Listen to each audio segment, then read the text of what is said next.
نحمده ونصلي على رسوله الكريم أما بعد رب اشرح لي صدري ويسر لي أمري واحلل عقدة من لساني يفقهوا قولي۔ سبھی سامعین کی خدمت میں دینی رہنمائی کی 37ویں مجلس میں سلام مسنون۔ السلام علیکم ورحمۃ اللہ وبرکاتہ پیش کرتے ہیں، اور چونکہ عید الاضحیٰ کا وقت قریب ہے، اس لیے بہت سے سوالات قربانی کے سلسلے میں مختلف جگہوں سے آئے ہوئے ہیں۔ اولاً تو دعا کرنے کی ضرورت ہے کہ اللہ تبارک و تعالی ہر جگہ اس عبادت کو بسہولت انجام دینے کی توفیق عطا فرمائیں اور ہر طرح کی رکاوٹوں کو دور فرما دیں۔ اس دعا کا اہتمام ہم سب کو کرنا چاہیے، اور بظاہر اسباب مقامی انتظامیہ وغیرہ سے مل کر اس سلسلے میں جو کوششیں ہو سکتی ہیں ان کو بھی جاری رکھنا چاہیے، تاکہ جن حضرات پر قربانی واجب ہے وہ بسہولت اس واجب کو ادا کر سکیں۔ اگر اپنے یہاں کسی کو کوئی دشواری ہو تو دیگر علاقوں میں معتمد افراد یا اداروں کو بھی ذمہ دار بنایا جا سکتا ہے، ان سے رابطہ کر کے کہ وہ ہماری قربانی ادا کر دیں۔ ہر شخص کو اس بارے میں بھی فکر مند رہنا چاہیے۔ جو سوالات آئے ہوئے ہیں ان میں ایک سوال یہ ہے کہ جس شخص پر قربانی واجب نہیں ہے، کیا اس کے لیے بھی ذی الحجہ کا چاند نظر آتے ہی بال اور ناخن وغیرہ نہ کاٹنا مستحب ہے؟ تو یہ تو سبھی کو معلوم ہے کہ نبی اکرم صلی اللہ تعالی علیہ وسلم نے ارشاد فرمایا ہے کہ جو شخص قربانی کرنے کا ارادہ کرے وہ ذی الحجہ کا چاند نظر آنے کے بعد سے لے کر قربانی کرنے تک اپنے بالوں کو، ناخن وغیرہ کو نہ کاٹے۔ تو سوال یہ ہے کہ یہ تو حدیث میں صراحت ہے کہ جو قربانی کا ارادہ کرے وہ بال وغیرہ نہ کاٹے، تو کیا جو آدمی صاحب نصاب نہ ہو اور اس پر قربانی واجب نہ ہو، کیا اس کے لیے بھی یہ مستحب ہے؟ تو جواب یہ ہے کہ اس کے لیے یہ مستحب نہیں ہے۔ اسی طرح اسی ضمن میں یہ بات بھی ذہن نشین رکھنی چاہیے کہ فقہا نے لکھا ہے کہ کسی بھی شخص کے لیے اپنے غیر ضروری بال اور ناخن وغیرہ 40 دن سے زیادہ نہ کاٹنا یہ مکروہ تحریمی ہے۔ بہتر یہ ہے کہ ہر ہفتے ان کو کاٹا جائے، نہیں تو 15 دن میں کاٹ لیا جائے۔ نہ تو ناخن بڑے ہونے چاہیے، نہ غیر ضروری بال بڑھنے چاہیے۔ یہ صفائی ستھرائی کے قبیل سے ہے۔ اب بالفرض کسی شخص نے یہ بال وغیرہ نہیں کاٹے اور 40 دن گزر گئے ہیں اور اس پر قربانی واجب ہے، فرض کیجئے،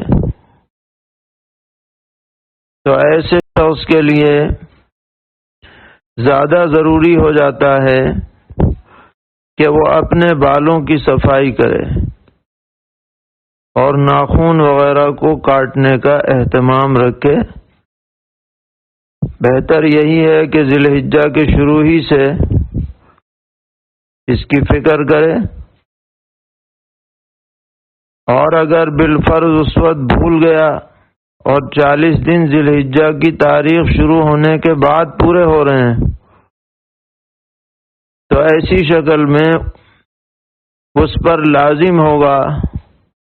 کہ وہ اپنے بالوں کی صفائی کرے اور اس استحباب کو چھوڑ دے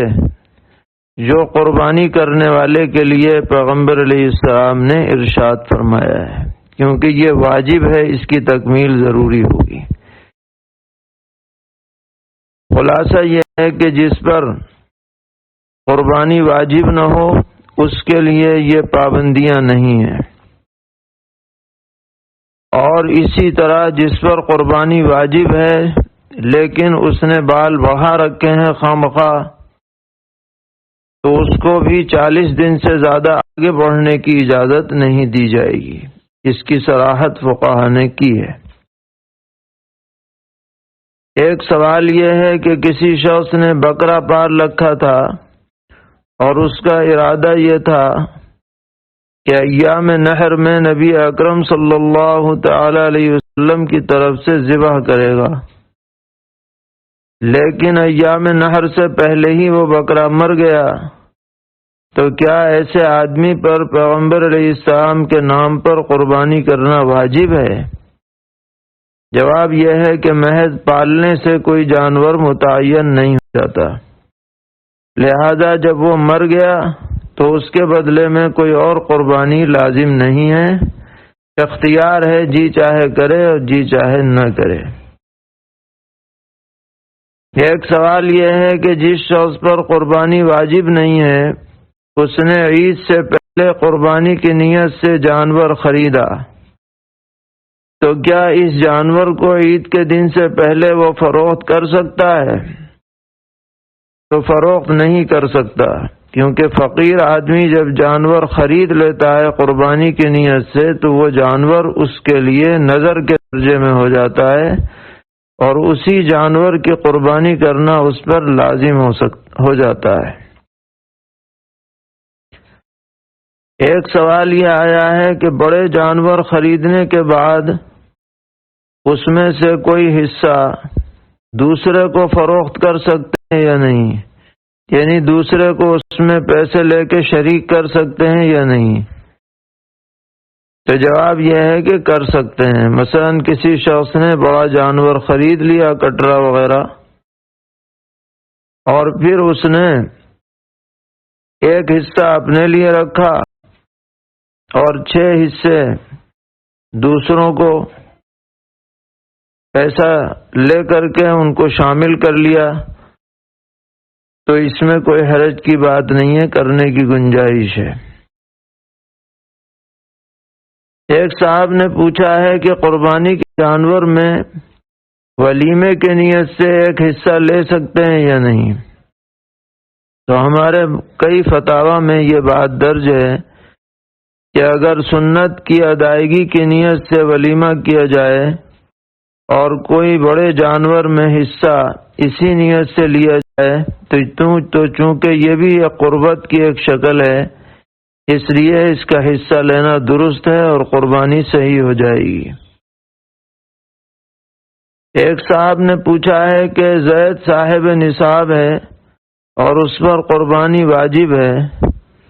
لیکن حالات کے پیش نظر اس کے پاس نقد رقم نہیں ہے، صرف زیور ہے، تو کیا وہ زیور فروخت کر کے قربانی کرے یا اس کی اور کوئی صورت ہے؟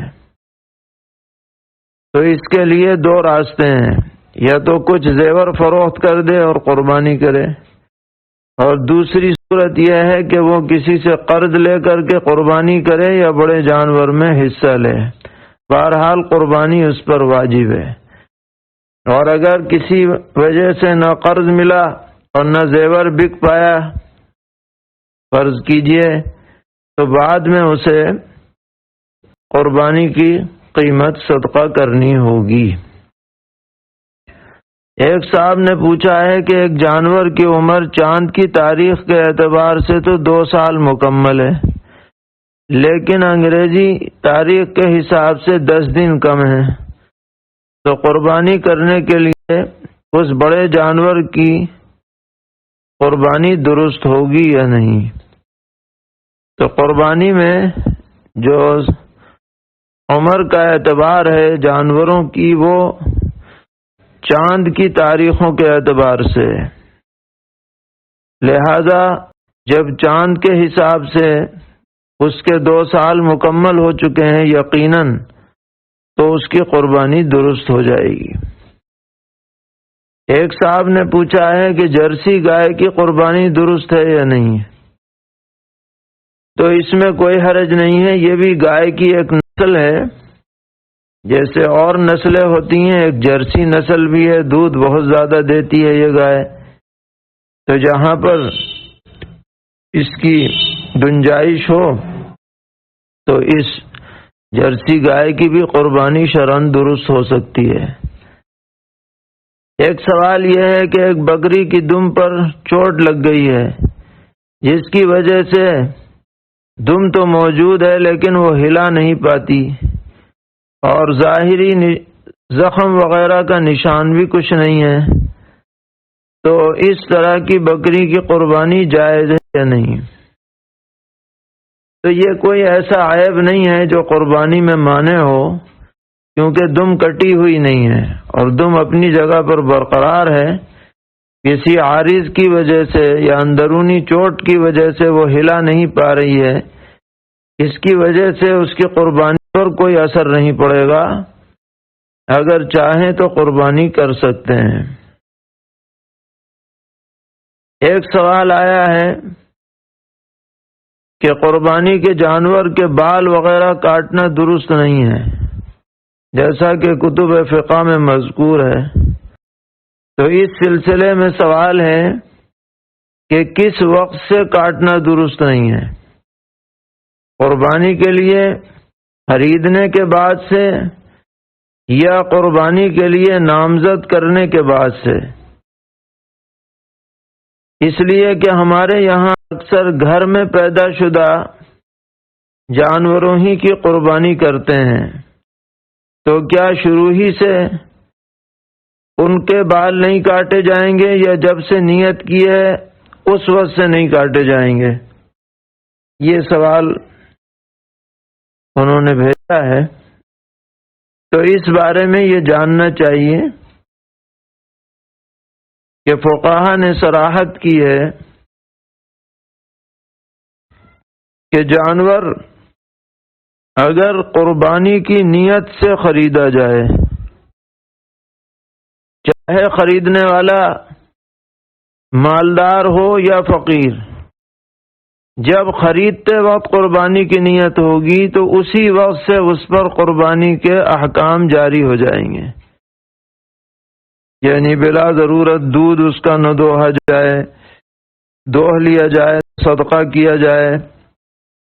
بال وغیرہ نہ کاٹے جائیں۔ یہ تو اس جانور کا حکم ہے جسے قربانی کی نیت سے خریدا جائے، لیکن اگر گھر میں جانور پلا ہوا ہے اور ہمارا یہ ارادہ ہے دل میں کہ ہم اس جانور کی قربانی کریں گے، تو محض ارادہ کرنے سے اس جانور پر قربانی کے جانور کے احکام جاری نہیں ہوتے، لہذا اس کا دودھ بھی استعمال میں لایا جا سکتا ہے، بال وغیرہ بھی کاٹے جا سکتے ہیں، جب تک اس کی قربانی نہیں ہوگی وہ قربانی کرنے کے لیے متعین نہیں ہوتا، محض نامزد کرنے سے یا محض ارادہ کرنے سے۔ البتہ کوئی شخص باقاعدہ نظر ہی مان لے کہ میں طے کرتا ہوں اپنے اوپر اللہ تعالیٰ کے لیے کہ میں اس جانور کو اس سال قربانی کروں گا، زبان سے کہہ دے، متعین کر دے، تو پھر وہ منظور جانور کے درجے میں ہو جائے گا اور اس پر قربانی کے احکام جاری ہوں گے۔ لہذا دونوں میں فرق سمجھنا چاہیے اور اس کو ملحوظ رکھنا چاہیے۔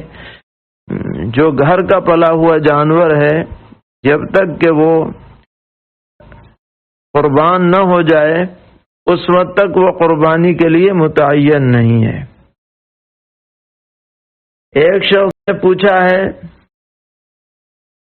کہ کوئی آدمی اگر واجب قربانی کے علاوہ مزید نفلی قربانیاں کرنا چاہتا ہے تو یہ کس کی طرف سے کرنا بہتر ہے؟ اپنے قریبی مرحوم اعزاء کی طرف سے یا نبی اکرم علیہ الصلاۃ والسلام کی طرف سے؟ تو اس بارے میں شریعت نے کوئی پابندی نہیں لگائی ہے، آپ کو جو مرضی ہو اس کی طرف سے آپ قربانی کر سکتے ہیں، اپنے قریبی اعزاء کی طرف سے کریں، مرحومین کی طرف سے کریں، زندوں کی طرف سے کریں، سب کی گنجائش ہے۔ باقی اگر جناب رسول اللہ صلی اللہ تعالی علیہ وسلم کی طرف سے کریں گے تو اور سعادت کی بات ہوگی۔ حدیث میں یہ روایت وارد ہے کہ نبی اکرم علیہ الصلاۃ والسلام نے سیدنا حضرت علی کرم اللہ تعالی وجہ سے فرمایا تھا کہ علی ہر سال میری طرف سے تم قربانی کرتے رہنا۔ چنانچہ حضرت علی کرم اللہ تعالی وجہ جب تک باحیات رہے ہر سال پیغمبر علیہ الصلوۃ والسلام کی طرف سے قربانی فرمایا کرتے تھے، تو یہ مزید آدمی کے لیے سعادت کی بات ہے۔ ایک اہم سوال یہ ہے کہ ایک جانور میں 7 آدمی شریک ہیں جن میں سے 6 صاحب نصاب ہیں اور ایک فقیر اور غریب ہے۔ اب وہ جانور گم ہو گیا، ان سب شرکاء نے مل کر دوسرا جانور خرید لیا، لیکن بعد میں وہ گمشدہ جانور بھی مل گیا۔ تو چونکہ صاحب نصاب کو تو اختیار ہے کہ جس جانور کی چاہے قربانی کرے، لیکن وہ کیا کرے گا جو صاحب نصاب نہیں ہے، غریب آدمی ہے؟ یہ ایک اہم سوال کیا گیا ہے۔ تو اس کا جواب یہ ہے کہ فقیر شخص نے جو دوسرے جانور میں حصہ لیا ہے وہ کس نیت سے لیا ہے یہ دیکھا جائے گا۔ اگر اس کی نیت یہ ہے کہ میں اپنی طرف سے ابتداءً قربانی کر رہا ہوں اور پچھلا جو جانور گم ہو گیا اس سے اس کا کوئی لینا دینا نہیں ہے، تو ایسی صورت میں جب قربانی کا وقت آئے گا تو وہ جو 6 شرکاء ہیں وہ جس جانور کو قربانی کر دیں ان کو اختیار ہے، اور جو جانور باقی رہ جائے گا اس کو فروخت کیا جائے گا، اور فروخت کر کے اس فقیر کے حصے میں اس کے حصے کی جو قیمت آئے گی وہ اسے صدقہ کرنی لازم ہوگی، اپنے استعمال میں نہ لائے۔ یہ تو اس صورت میں ہے جب کہ اس نے دوسرا حصہ ابتداءً لیا ہے، اس کا پچھلے حصے سے کوئی ربط نہیں۔ لیکن اگر اس نے دوسرا جو حصہ لیا وہ پچھلے حصے کے بدل کے طور پر لیا کہ میرا وہ جانور جس میں میرا حصہ تھا وہ گم ہو گیا، اب میں اسی حصے کے بدلے میں دوسرے میں حصہ لے رہا ہوں، تو بعض فقہی عبارات سے یہ بات معلوم ہوتی ہے کہ اگر اس نیت سے اس نے حصہ لیا ہے تو اب اس حکم میں مالدار اور فقیر دونوں برابر ہو جائیں گے کہ ان جانوروں میں سے جس جانور کو چاہیں قربان کر دیں، چاہے گمشدہ جو مل گیا اسے کریں یا جو نیا خریدا ہے اسے کر دیں۔ لہذا اب اگر وہ اس جانور کو باقی رکھتے ہیں تو انہیں اختیار ہے، اور چاہیں تو دونوں کو ذبح کر دیں، اس کا بھی اختیار ہے۔ تو یہ باریک فرق دونوں کے درمیان میں رکھنا چاہیے۔ ایک صاحب نے پوچھا ہے کہ ہمارے علاقے میں یہ رواج ہے کہ کسی عالم سے قربانی کا جانور ذبح کراتے ہیں، اور عالم صاحب اللہ کا نام لے کر برکتاً چھری چلا دیتے ہیں، جس سے صرف 1 یا 2 رگیں کٹتی ہیں، اور اس کے بعد جانور کاٹنے والا بغیر بسم اللہ کے باقی رگیں کاٹ دیتا ہے۔ کیا اس سے ہماری قربانی درست ہوگی یا نہیں، اور وہ گوشت حلال ہوگا یا نہیں؟ تو اس بارے میں اچھی طرح یاد رکھنا چاہیے کہ جو شخص بھی ذبح کرے اس پر لازم ہے کہ بسم اللہ پڑھ کر گردن کی چاروں رگیں کم سے کم کاٹ دے، اور 4 نہ ہو تو کم سے کم 3 رگیں تو کٹنی لازم ہے۔ لہذا آپ نے جو سوال کیا ہے تو عالم صاحب کو چاہیے کہ اگر وہ ہاتھ پھیر رہے ہیں اور ذبح کر رہے ہیں بسم اللہ پڑھ کر، تو انہیں بہرحال کم سے کم 3 رگیں کاٹنی چاہیے، اس سے پہلے چھوڑنا نہیں چاہیے۔ اور اگر انہوں نے چھوڑ دیا، 3 سے کم رگیں کٹنے سے پہلے چھوڑ دیا، تو دوسرا آدمی جو کاٹے وہ بسم اللہ ضرور پڑھے گا۔ قصداً اگر وہ بسم اللہ چھوڑ دے گا تو یہ جانور حلال نہ ہوگا۔ ہاں بھولے سے چھوٹ جائے تو بات الگ ہے۔ لہذا دونوں کو بسم اللہ کا اہتمام کرنا چاہیے۔ عالم صاحب تو کریں گے ہی، لیکن جو دوسرا 2 سے کم کی شکل میں اسے کاٹ رہا ہے اس پر بھی بسم اللہ پڑھنا ضروری ہے۔ البتہ اگر 3 رگیں کٹ چکی تھیں عالم کے کاٹنے سے، اور پھر اگلی جو کارروائی کی وہ کاٹنے والے نے بغیر بسم اللہ کے کر دی 3 کے بعد، تو اب یہ جانور میں کوئی حرج نہ ہوگا۔ ایک صاحب نے پوچھا ہے کہ کیا غیر مسلم بسم اللہ پڑھ کر جانور کو ذبح کرے تو وہ حلال ہوگا یا نہیں؟ ہمارے ہاں بہت سے غیر مسلم گوشت کا کام کرتے ہیں، تو ہمیں کیا کرنا چاہیے؟ جو غیر مسلم مشرک ہے اس کا تو ذبیحہ کسی حال میں حلال نہیں، چاہے وہ بسم اللہ پڑھے یا نہ پڑھے۔ البتہ جو غیر مسلم کتابی ہے، یہودی ہو یا عیسائی، وہ اگر بسم اللہ پڑھ کے ذبح کرے گا تو اس کا ذبیحہ حلال ہے۔ اور آپ جو یہ فرما رہے ہیں کہ ہمارے علاقے میں غیر مسلم یہ کام کرتے ہیں، تو اگر ان کے خریدار مسلمان ہیں تو مسلمانوں کو چاہیے کہ جب وہ دکان پر جائیں تو وہ زندہ جانور کو اپنے ہاتھ سے بسم اللہ پڑھ کر ذبح کریں، اس کے بعد ہی اس کا گوشت خریدیں۔ اس کے بغیر نہ تو اس گوشت کا استعمال حلال ہوگا اور نہ خریدنے کی اجازت ہوگی، کیونکہ وہ سراسر حرام ہے۔ ایک سوال یہ ہے کہ اگر ایک بڑے جانور میں کئی حصے دار تھے، لیکن قربانی سے پہلے کسی ایک حصے دار کا انتقال ہو گیا، تو اب بقیہ کی قربانی درست ہوگی یا نہیں؟ تو یہ دیکھا جائے گا کہ جو انتقال ہونے والا شخص ہے اس کے وارثین سب بالغ ہیں یا نہیں۔ اگر سب بالغ ہوں اور سب اپنی مرضی سے اجازت دے دیں کہ ہاں ہمارے مورث کی طرف سے وہ قربانی کر دی جائے اور حصہ برقرار رکھا جائے، تو بقیہ لوگوں کی بھی قربانی درست ہو جائے گی۔ لیکن اگر ان وارثین میں کوئی نابالغ ہو یا بالغ تو ہو لیکن وہ اجازت نہ دیں، تو ایسی صورت میں بقیہ 6 لوگوں کی بھی قربانی درست نہیں ہوگی، کیونکہ قربانی کے درست ہونے کے لیے لازم ہے کہ سب حصے دار عبادت کی نیت سے شریک ہوں، اور یہاں جب اس کا انتقال ہو گیا اور وارثین بالغین نے اجازت نہیں دی تو وہ جو قربت کا مفہوم تھا وہ اس حصے میں باقی نہیں رہا، اس لیے کسی کی بھی قربانی درست نہیں ہوگی۔ ایک سوال یہ آیا ہے کہ بعض کتب فتاوی میں یہ لکھا گیا ہے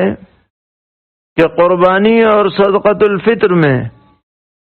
3 سے زائد جوڑے کپڑے انسان کی ضروری حاجات میں داخل نہیں ہیں، بلکہ وہ حاجت اصلیہ سے خارج ہیں۔ اب سوال یہ ہے کہ اس زمانے میں بھی کیا یہ 3 کپڑوں کی قید برقرار ہے؟ حالانکہ آج بہت سے لوگ زیادہ کپڑے استعمال کرتے ہیں اور وہ کپڑے ان کی لازمی ضروریات میں داخل سمجھے جاتے ہیں، تو کیا اب بھی 3 کی قید رہے گی یا زمانہ بدلنے کی وجہ سے اس میں کچھ اضافہ بھی ہو سکتا ہے؟ تو اصل حاجت اصلیہ میں مدار اس بات پر ہے کہ وہ چیز بکثرت اس کے استعمال میں آتی ہو، وہ حاجت اصلیہ میں داخل سمجھی جاتی ہے۔ اب کسی آدمی کے بکثرت کپڑے استعمال میں آتے ہیں، اگرچہ وہ 3 سے زائد کیوں نہ ہوں، 5 ہوں، 6 ہوں، 8 ہوں، تو جو بکثرت استعمال میں آتے رہتے ہیں وہ سب حاجت اصلیہ میں آئیں گے، اس میں اب 3 کی قید نہیں ہے۔ یہ جو 3 کی قید فقہا نے لکھی ہے یہ عمومی احوال کے اعتبار سے ہے، خصوصی حالات یا کسی شخص کی اپنی عادات کے اعتبار سے، جیسے برتنوں کا معاملہ ہے کہ برتن جو کثرت سے گھر میں استعمال ہوتے رہتے ہیں وہ چاہے کتنے ہی زیادہ کیوں نہ ہوں وہ سب حاجت اصلیہ میں ہیں۔ یہی حال کپڑوں کے بارے میں بھی کہا جائے گا اور کیا جائے گا، اور اس میں 3 کی قید نہیں رہے گی۔ نماز کے بارے میں ایک سوال ہے کہ ہم نے سنا ہے کہ فرض نماز کے بعد دعا قبول ہوتی ہے، تو اس سے مراد کیا سلام پھیرنے کے فوراً بعد ہے یا سنن و نوافل کے بعد بھی دعا کریں تو قبول ہوگی؟ دونوں کی گنجائش ہے، اس میں کسی ایک کو نہیں کہا جا سکتا۔ جو سنتیں ہیں وہ بھی فرض کے تابع ہیں، تو یہ قبولیت کا سلسلہ فوراً بھی ہو سکتا ہے، اور اگر سنتوں کے بعد کریں تب بھی کوئی حرج نہیں ہے۔ تکبیر تشریق کے سلسلے میں ایک سوال ہے کہ اگر کسی شخص نے نماز پڑھی اور سلام پھیرتے ہی اس کا وضو ٹوٹ گیا بلا ارادہ، تو اب اس پر تکبیر تشریق واجب رہے گی یا نہیں رہے گی؟ کیونکہ وضو بلا ارادہ ٹوٹا ہے اس لیے اس پر تکبیر تشریق واجب رہے گی، اور اسے اللہ اکبر اللہ اکبر لا الہ الا اللہ اللہ اکبر وللہ الحمد یہ پڑھنا چاہیے۔ اور یہ تو سب کو علم ہے ہی کہ 9 ذی الحجہ کی فجر سے لے کر اور 12 ذی الحجہ 13 ذی الحجہ کی عصر تک ہر نماز کے بعد مرد و عورت منفرد یا امام سب پر یہ تکبیر پڑھنا واجب قرار دیا گیا ہے، اس لیے اس کا اہتمام ہونا چاہیے۔ ایک سوال یہ ہے کہ ایک شخص ظہر کی نماز کے بعد مسجد ہی میں اپنی قضا نماز پڑھنا چاہتا ہے، تو کیا اس کو اذان و اقامت حکم دیا جائے گا یا نہیں؟ جواب یہ ہے کہ کوئی ضرورت نہیں ہے اس کو اذان و اقامت کی، کیونکہ مسجد کی اذان و اقامت سب نمازوں کے لیے کافی ہے۔ ایک شخص جماعت میں ایسے وقت پہنچا کہ امام رکوع اٹھ چکا تھا، لیکن اس نے ابھی تک سمیع اللہ لمن حمیدہ نہیں کہا تھا، تو وہ رکعت پانے والا سمجھا جائے گا یا نہیں؟